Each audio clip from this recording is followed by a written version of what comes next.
আসসালামু আলাইকুম। আজকে বৃষ্টি দেখে দুপুরে রান্না করে ফেললাম খিচুড়ি, মটরশুঁটি দিয়ে খিচুড়ি। বেশি করে মটরশুঁটি ধুয়ে নিয়েছি, এগুলি ফ্রিজিং করা ছিল আমার। তারপরে ছোলা বুট ভিজিয়ে রেখে ধুয়ে নিয়েছি, একটু আলু কুচি নিয়েছি, তেল দিয়ে এলাচি দারচিনি দিলাম, পেঁয়াজ একটু টুকরা করে দিলাম, তারপরে মটরশুঁটিগুলি আর আলু দিয়ে দিলাম, আর দিলাম চাল, তারপরে দিলাম ডালটা।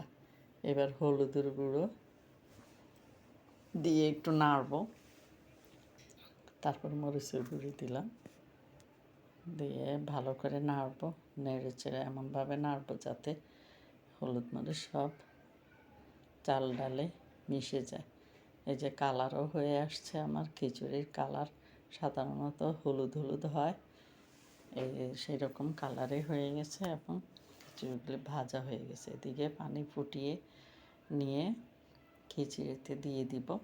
এমনভাবে পানি দিব যাতে চাল ডাল সব পানির নিচে থাকে, প্রায় 2 ইঞ্চি নিচে থাকে, নইলে সিদ্ধ হবে না। এই যে পানি শুকিয়ে গেছে, আমার খিচুড়িগুলিও সিদ্ধ হয়ে গেছে, সামান্য একটু পানি আছে, এগুলি ভালো করে উল্টে পাল্টে নেড়ে দিব। হয়ে গেছে আমার মটরশুঁটির খিচুড়ি। এই যে আমার খিচুড়ি রান্না হয়ে গেছে, সাথে গরুর মাংস ছিল, শুটকির ভর্তা ছিল।